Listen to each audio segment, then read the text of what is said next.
एक औरत अपनी पुराने बॉयफ्रेंड से 8 साल बाद दोबारा मिली। सोचा भी नहीं था कि पुराना बॉयफ्रेंड किसी दूसरी लड़की को लेकर उसके पास इलाज करवाने आएगा। दोनों ने बहुत समझदारी से ऐसे दिखाया जैसे वे एक दूसरे को पहचानते ही नहीं। लेकिन जब जियांग नानशान ने देखा कि हे बैजेंग किसी और लड़की के साथ कितनी नजदीकी से पेश आ रहा है, तो उसके दिल में हल्की सी तकलीफ उठी। जब दोनों यूनिवर्सिटी में थे तभी से साथ थे। हे बैजेंग को जियांग नानशान पहली नजर में ही पसंद आ गया था। वो दोनों कभी कैंपस के सबसे मीठे कपल माने जाते थे। पर सोचो, ग्रेजुएशन के बाद एक दिन जियांग नानशान ने अचानक खुद ही ब्रेकअप की बात कर दी। हे बैजेंग टूट गया और गुस्से में बोला, तुम बेहतर है सोच लो, मैं आज रात चला गया तो फिर कभी पीछे मुड़कर नहीं देखूंगा। बेहतर है तुम वही कहो जो सच में कहना चाहती हो। और बस यही उनकी मोहब्बत का अंत हो गया। मगर हे बैजेंग को ये नहीं पता था कि उसकी माँ को जियांग नानशान का साधारण घराना पसंद नहीं था। इसलिए उसने चुपके से जियांग नानशान को ढूंढा और उसे जबरदस्ती हे बैजेंग से अलग होने के लिए कहा, ताकि वो अपने बेटे को परिवार की कंपनी का वारिस बना सके। जियांग नानशान मजबूर होकर मान गई और अंधेरे में रखा गया हे बैजेंग उसे गलत समझकर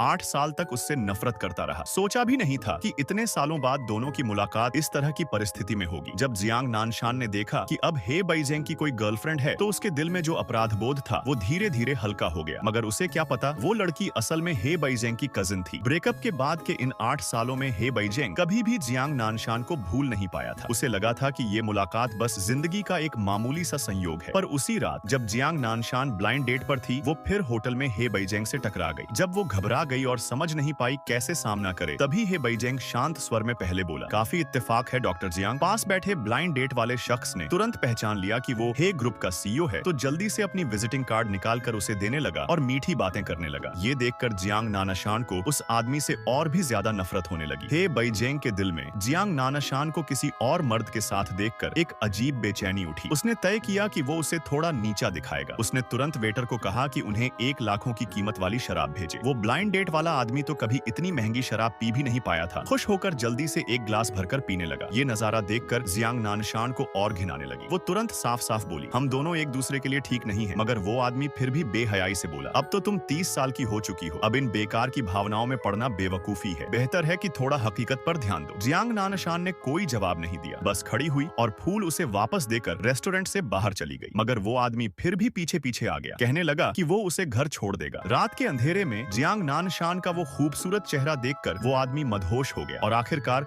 उसने जबरदस्ती उसके कंधे पर हाथ रख दिया। तभी एक ठंडी आवाज आई, थोड़ा शराब पीकर ही हाथ पैर चलाने लगे हो, आप गलत समझ रहे हैं। क्या ये तुम्हारा बॉयफ्रेंड है? अगर हाँ है तो उसका हाथ तुम्हारे कंधे पर रख दूंगा और तुम उससे माफी मांगोगे। अगर नहीं है तो मैं उसे एक तरफ धकेल दूंगा। नहीं है। उसकी पुष्टि मिलते ही हे बैजेंग ने एक झटके में उस आदमी को धक्का देकर हटा दिया। जब वो आदमी शर्म से भाग गया तो हे बैजेंग ने कहा कि वो उसे घर छोड़ देगा।